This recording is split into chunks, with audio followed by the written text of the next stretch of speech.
हम स्टार्ट करने वाले हैं। ये लिखा है what did liberal nationalism stand for. जब मैं प्रीवियस टॉपिक में आपको छोड़ा था तो वहाँ पे बताया था जो मिडिल क्लास के जो लोग थे,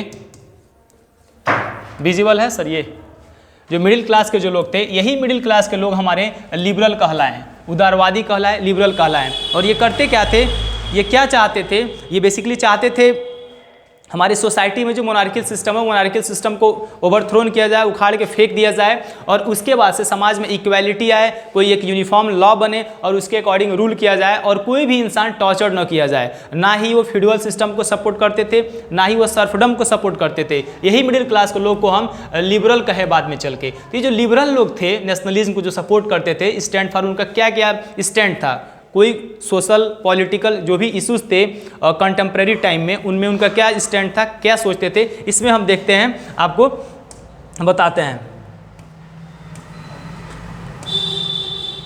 ठीक है,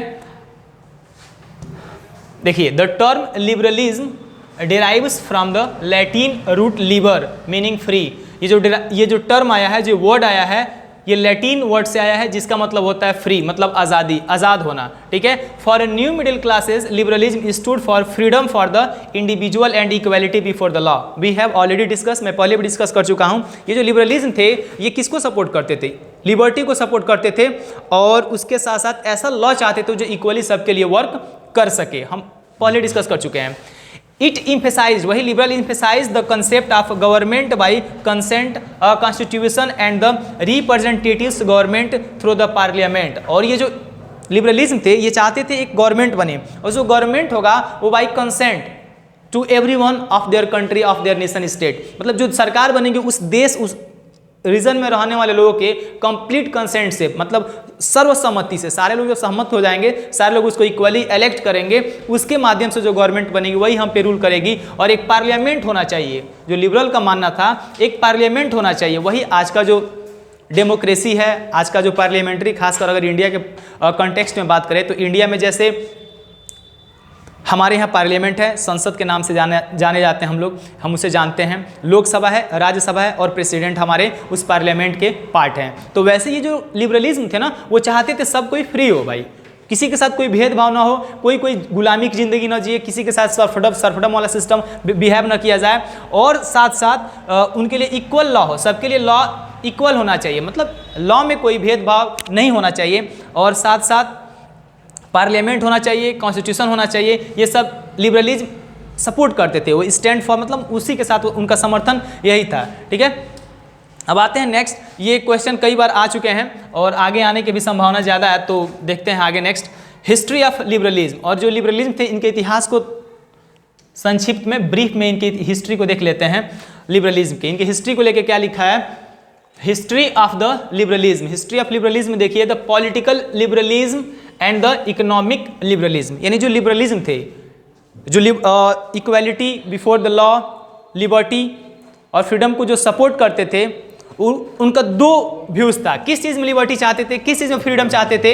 एक था पॉलिटिकल फ्रीडम चाहते थे और सेकंड था इकोनॉमिक फ्रीडम चाहते थे, यानी इकोनॉमिक सेक्टर में जो फ्रीडम चाहते थे और साथ साथ पॉलिटिकल। इसमें क्या होता था, स्ट्रगल फॉर पॉलिटिकल लिबरलिज्म में, यानी पॉलिटिकल सेक्टर में क्या फ्रीडम चाहते थे, देखिए वो चाहते थे in evolutionary France the right to vote and the right to get elected were given to the property owning man. आप जानते थे फ्रेंच की सोसाइटी में वही इंसान वोट दे सकता था जिसके पास प्रॉपर्टी होता था, और मेल और फीमेल को लेकर काफ़ी वहाँ पे डिस्क्रिमिनेशन होता था। सिर्फ मेल लोग 25+ जो होंगे वही वोट देंगे, जिनके पास प्रॉपर्टी हुआ करता था, जो वेल एजुकेटेड होते थे वो वोट दे सकते थे, लेकिन वो उनके खिलाफ थे।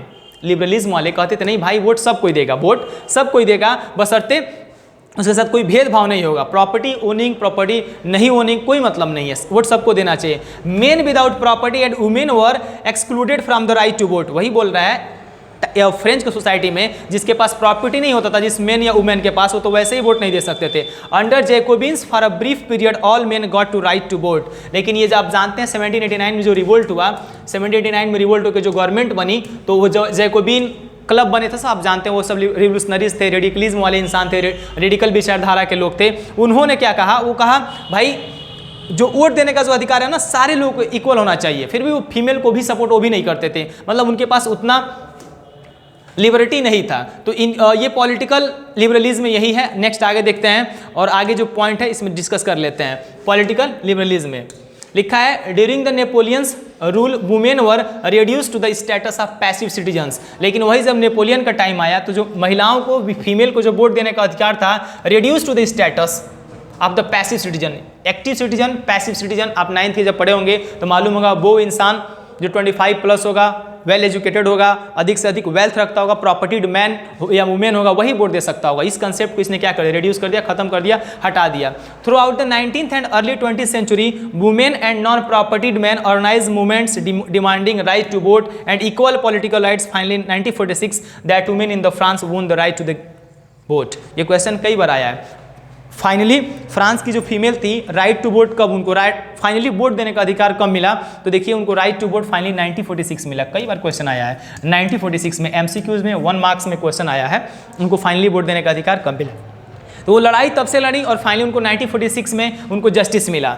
तो ये एक्टिव सिटीजन, पैसिव सिटीजन के कंसेप्ट को लेकर वो लड़ रही थी और कह रही थी राइट टू वोट इक्वली सबको होना चाहिए, कोई डिस्क्रिमिनेशन नहीं होना चाहिए। ठीक है, तो इनका ये पॉलिटिकल, मुझे उम्मीद है सबको समझ रहा होगा, ये पॉलिटिकल इनके जो लिबरलिज्म थे यही थे। आगे देखते हैं स्ट्रगल फॉर इकोनॉमिक लिबरलिज्म। अब इकोनॉमिक लिबरलिज्म इनका क्या स्ट्रगल था, क्यों ये इकोनॉमिक फ्रीडम की बात करते थे, देख लेते हैं। Economic liberalism stood for the freedom of markets and abolition of state imposed restrictions on movement of the goods and capital. ये लिबरलिज्म वाले चाहते थे जो ट्रेड करने वाले लोग हैं, जो बिजनेसमैन हैं, उनको बहुत सारे टैक्स पेड करने होते थे, बहुत सारे रिस्ट्रिक्शंस लगाए गए थे ट्रेड करने के लिए, और बहुत सारे टैक्स पे करते थे, तो उससे वो लोग को प्रॉफिट कम हो पाता था। तो लिबरलिज्म वाले लोग जो लिबरलिज्म को सपोर्ट करते थे या लिबरलिज्म के साथ जो स्टैंड करते थे, वो लोग चाहते थे इकोनॉमिक लिबरलिज्म हमें मिले, क्या फ्री मार्केट हो, यानी गुड्स एंड सर्विसेज का फ्लो काफ़ी फ्रीली हो, कोई इसमें इंटरप्शन ना हो, कोई बाधा ना बने, कोई रुकावट ना बने। Movement of goods and capital, यानी कैपिटल और गुड्स और कैपिटल का जो मूवमेंट हो काफ़ी इजीली हो सके, बहुत सारे बैरियर्स का सामना उन्हें न करना पड़े। And in Germany there were 39 principalities, मतलब जर्मनी में 39 प्रिंसिपलिटीज थे, मतलब वो जगह बता रहा हूँ वहाँ पे। Each of them had its own currency, जैसे हमारे यहाँ 28 स्टेट्स है ना, तो वहाँ पे 39 प्रिंसिपलिटीज होते थे, और वहाँ पे प्रत्येक each of them had own currency and weight and measures। आप सोच सकते होंगे अगर 39 उसके पास प्रिंसिपलिटीज हैं, तो वहाँ पे सारे रीजन में अलग अलग करेंसी था, अलग अलग मेजरमेंट, अलग अलग पैमाने का वहाँ पे स्टैंडर्ड मेजरमेंट थे। तो सोच सकते हो कितना वैरायटी था, कितना डाइवर्सिटी था। ठीक है, तो इसमें वो लोग लिबरलिज्म वाले इसमें इक्वालिटी चाहते थे, भाई साहब जो रिस्ट्रिक्शंस है आप उसे कम करें, मार्केट को फ्री करें, गुड्स एंड सर्विसेज को विदाउट डिस्टर्बेंस का, विदाउट किसी रेस्ट्रिक्शंस का आने दें जाने दें, और जो करेंसी बहुत सारे डिफरेंट है उस करेंसी को सिंगल किया जाए। और मर्चेंट, यहाँ पे एग्जांपल समझाया है, एनसीईआरटी में लिखा है, देख लेंगे, यहाँ पे समझाया एक मर्चेंट अगर ट्रेवल करता है 1833 में ट्रेवल करता है हैम्सबर्ग से लेकर न्यूरेमबर्ग तक, तो अपनी वस्तु को बेचने के लिए उसे लगभग कितना through the custom barriers and pay a custom duty about 5% each one of them and duties often devised according to the weight to measurement। अगर मान लीजिए हैम्सबर्ग से लेकर उसे न्यूरेमबर्ग जाना है और जितने जगह को पार करता था, अलग अलग रीजन से गुजरता था, तो ईच रीजन में उसके 5% एक्स्ट्रा उसे टैक्स पेड करना होता था, और फाइनली जो गुड्स होता था जिस रीजन पे पहुंचता था, जहां पे उसे बेचा जाएगा, वो काफ़ी कॉस्टली हो जाता था। समझ पा रहे हैं? तो ये कुछ बहुत सारी इकोनॉमिक फ्रीडम नहीं थे, फ्रेंच की सोसाइटी में इकोनॉमिक फ्रीडम नहीं थे, लेकिन लिबरलिज्म वाले लोगों ने जब पढ़ाई किया, मिडिल क्लास के लोग जिनका इमरजेंस हुआ, तो इसके वो अगेंस्ट थे। पॉलिटिकल आप समझ चुके हैं, सबको इक्वल ला चाहिए था, सबको लिबर्टी चाहिए था, राइट टू वोट इक्वल होना चाहिए था, property non property domain equally होनी चाहिए, एक्टिव पैसिव वाला कंसेप्ट खत्म कर देना चाहिए था। अब स्ट्रगल फॉर इकोनॉमिक लिबरलिज्म हम क्या बात करते हैं, जो मार्केट फ्रीली नहीं ट्रेड लोग कर पाते थे, बिजनेसमैन उसको फ्री करना चाहते थे, और मूवमेंट गुड्स और सर्विस में जो बाधाएं आती थी उनको बाधाओं को कम करना चाहते थे। अलग अलग प्रिंसिपलिटीज में अलग अलग करेंसी और मेजरमेंट्स, वेट्स वगैरह थे, उनको सिंगल करना, यूनिफॉर्म करना चाहते थे। एग्जाम्पल के तौर पे यहाँ पे दे दिया है, करेंसी भी सिंगल करना चाहते थे। तो ये सारे क्या थे, स्ट्रगल फॉर इकोनॉमिक लिबरलिज्म थे। आगे देख लेते हैं, वहीं पे each region had its own system of weights and measures, this involve time consuming and calculation. मतलब अलग अलग रीजन में बंदा जा रहा है, 5% टैक्स पेड कर रहा है, तो कितना कैलकुलेशन और कितना कॉम्प्लिकेटेड ट्रेड हो जा रहा है। और उसको लॉस भी हो रहा है ना, टाइम का लॉस हो रहा है, पैसे का लॉस हो रहा है, उसके जो प्रोडक्ट्स का भी नुकसान हो रहा है, बहुत सारे प्रॉब्लम्स का सामना करना पड़ रहा है। तो ये लोग यही चाहते थे। यहाँ पे लिखा है मेजरमेंट्स लिखा है, आप पढ़ लेंगे, AELLE ये क्या है, मेजरमेंट्स है, वहाँ पे कपड़े नापने के, जैसे हमारे यहाँ भी सेंटीमीटर है, यहाँ पे पूरा लिखा है, आप पढ़ लेंगे। इस पीडीएफ को मैं प्रोवाइड करा दूंगा अपने ऐप पे, आप वहाँ पे इसे इजिली अवेल कर सकते हैं, ठीक है। जो इंपॉर्टेंट है मैं वहाँ पे आगे ले जा रहा हूँ आपको, ठीक है। आते हैं नेक्स्ट, जो वेरी वेरी इंपॉर्टेंट टर्मिनोलॉजी है, जहाँ से हम देख लेते हैं, यहाँ से क्वेश्चन कई बार आए हैं।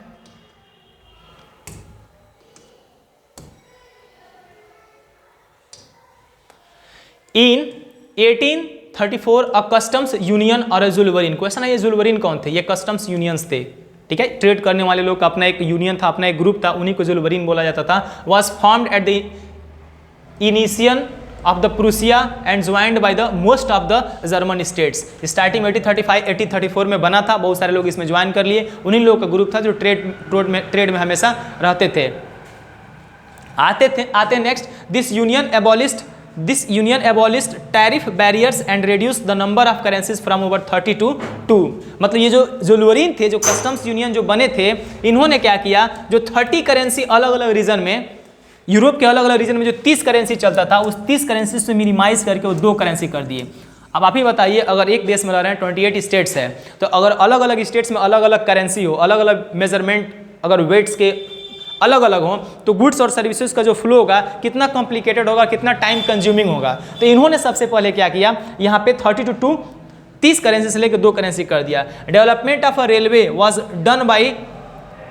Done to improve the transportation, और रेलवे का डेवलपमेंट करके ट्रांसपोर्टेशन को काफ़ी ईजी बनाया गया, सो दैट ताकि वो जो वस्तुएं सड़ने गड़ने वाली हैं वो आसानी से टाइम टू टाइम पहुँच जाए और बहुत सारी चीज़ें हो सकें।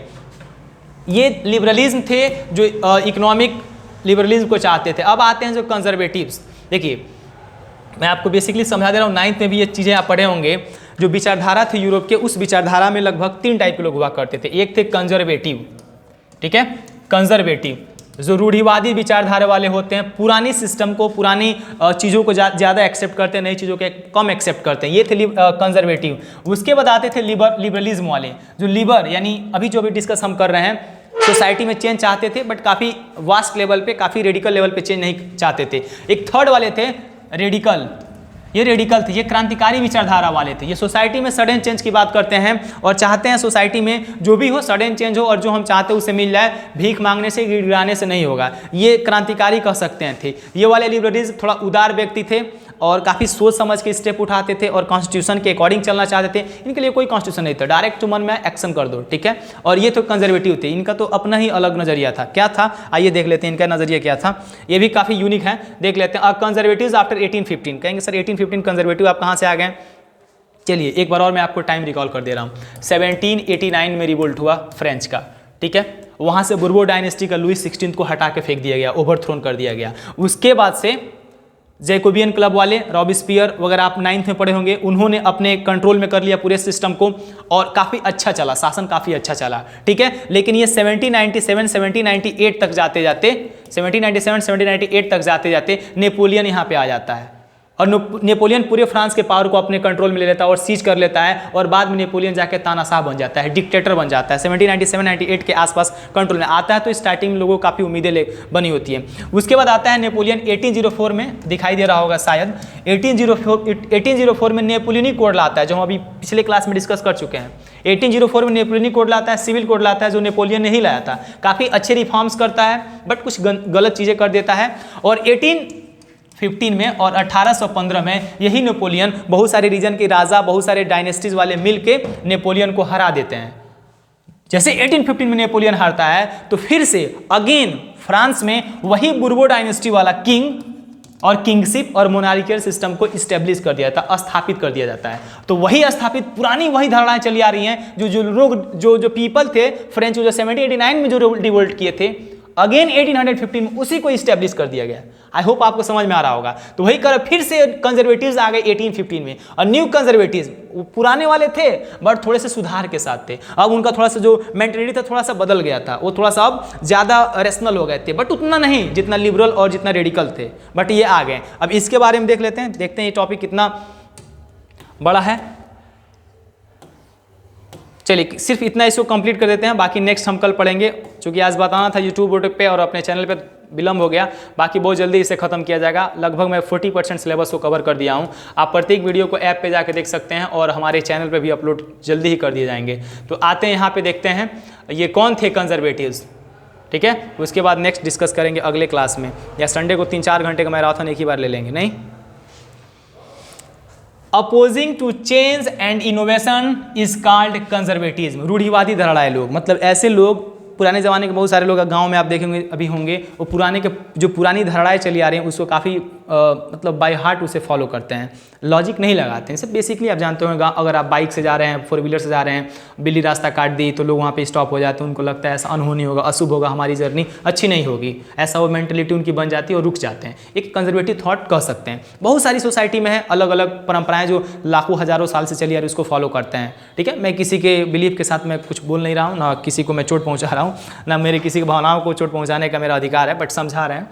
तो ये लोग अपोजिंग टू चेंज, ये भी चेंज से डरते थे, चेंज को अपोज करते थे, और सोसाइटी में कोई इनोवेशन आए उसको भी अपोज करते थे। कोई इनोवेशन नहीं चाहिए, जो है वही रहेगा, ठीक है। मतलब नहीं होता है गांव में बोला जाता है, दादाजी कह गए सरसों लादना तो सरसों लादना, वही हाल है। नया हम कुछ अपने मन से नहीं करेंगे, पुराना वाला ही हम क्या लेके चलेंगे पूरा, वही कंजर्वेटिव्स थे।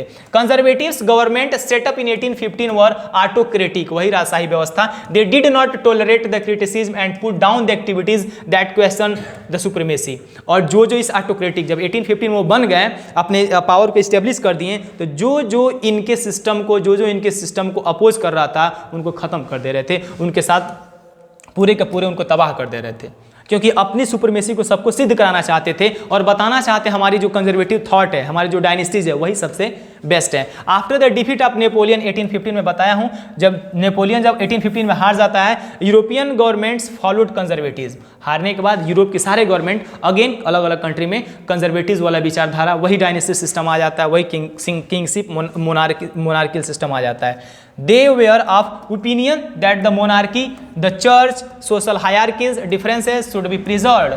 वही 1789 से पहले लुई 16 के टाइम से जो चीज़ें चल रही थी, जो ओपिनियन था मोनार्की का, जो चर्च का डोमिनेंट, चर्च वाले लोगों का जो पावर, जो कंट्रोल होता सोसाइटी पर, वही वाली चीज़ें आ जाती हैं। और जो सोशल हायरार्कीज थे, मतलब समाज में जो वंश से बटी आ रही थी, परंपरा दर परंपरा चली आ रही थी, वो फिर से इसमें इंट्रोड्यूस कर दिया जाता again. And in 1815 representatives of the European powers like Britain, Russia, Prussia, Austria who defeated Napoleon met at Vienna. जो 1815 में द बैटल होता है, जिसको बोलते हैं the battle of Waterloo. Waterloo का बैटल में नेपोलियन अकेले नहीं हारा था, नेपोलियन को हराने के लिए कितने लोग मिले थे देख सकते हैं यहाँ पे। ब्रिटेन था, यूरोपियन पावर्स में ब्रिटेन था, रसिया था, प्रूसिया था, ऑस्ट्रिया था। Who defeated Napoleon met at Vienna. सब लोग हरा के उसे वियना में मिलते हैं और वहाँ पे ट्रीटी करते हैं, द ट्रीटी ऑफ वियना। और इस वियना में बोला जाता है हमको वही कंजर्वेटिव पावर, वही मोनार्कियल सिस्टम, वही चीज़ हमको इस्टेब्लिश करना है जो लुई 16 के टाइम में था। Vienna Congress was hosted by Austrian chancellor, जिसका नाम था ड्यूक मेटरनिक। कई बार क्वेश्चन आ चुका है स्टूडेंट्स, ये जो वियना का जो वियना में जो होस्ट किया गया था वो कौन किया था? वियना कांग्रेस को होस्ट किसने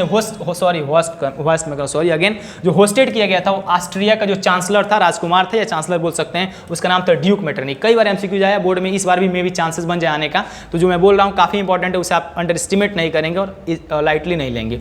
तो वियना का जो ट्रीटी हुई थी 1815 में हुई थी, जिसमें बोला गया कंजर्वेटिव को हमको री इस्टेब्लिश करना है, और उसको होस्ट किसने किया था? ऑस्ट्रिया का चांसलर ड्यूक मेटरनिक था। तो आज के टॉपिक में हम इतना ही रहने देते हैं, और फिर कल पढ़ेंगे तो फिर एक रिकॉल कर देंगे। और आपको उम्मीद करते हैं ऐप पे जाएंगे, प्रीवियस सारा लेक्चर देखेंगे, आपको आसानी से समझ में आ जाएगा। नहीं समझ में आएगा तो एक दिन मैराथन क्लास लेके अगेन सारी चीज़ें कंसेप्ट क्लियर कर देंगे। इस चैप्टर को इतनी बार पढ़ लो ना, इतनी बार पढ़ लो, यहाँ से कहीं से भी कोई क्वेश्चन आए तो ईजिली सॉल्व कर लो, ठीक है। बस एक ही सोल्यूशन है, अगर आगे बढ़ना है, टॉप करना है, कुछ भी करना है, तो एक टॉपिक को, एक बुक्स को मल्टीपल टाइम पढ़ लो, ना कि मल्टीपल सोर्स, मल्टीपल कंटेंट अलग अलग। इस कोचिंग को उठा लेते हैं, उस मास्टर साहब को उठा लेते हैं, उससे बना लेते हैं अपना नोट से 50 को नोट्स लेकर बैठ जाते हो तो नहीं होता है। एक ही नोट्स बनाओ, एक ही पीडीएफ लो, एक ही बुक लो, उसको मल्टीपल टाइम पढ़ोगे तो डेफिनेटली तुमको कंसेप्ट क्लियर हो जाएगा। तो इसमें इतनी बार मैं बता दूंगा ना, डेली आता हूँ तो मैं रिवाइज करता हूँ, डेली मैं रिकॉल करता हूँ, सो दैट हर चीज़ दिमाग में ना सीक्वेंस से घूमते रहे। और जब सीक्वेंस मालूम हो जाता है तो रटने की जरूरत नहीं पड़ती। मैं रटा नहीं हूँ, मैं जो भी पढ़ाऊँ काफ़ी सीक्वेंस बनाया हूँ, और कभी मैं लाइव क्लास आकर संडे को इस सीक्वेंस को एक बार और समझा दूंगा, ताकि जीवन में कभी भूलेगा नहीं। The rise of nationalism in Europe, ठीक ना, रटना नहीं है, बस कंसेप्ट समझना है, बाकी बातें हम अगली वीडियो में करेंगे। Okay bye, thank you. और अगेन मैं बोल दे रहा हूँ, हमारे चैनल को आप सब्सक्राइब करें, लिंक मैं नीचे प्रोवाइड करा दूंगा, और ऐप हमारा प्ले स्टोर पर जाकर डाउनलोड करें। और जब तक हम फ्री प्रोवाइड करा रहे हैं तब तक करा रहे हैं, उसके बाद उसमें कुछ नॉमिनल चार्ज लगेंगे, आप पे करेंगे और हमारे सारे वीडियो देख पाएंगे। Okay, thank you, take care, good night.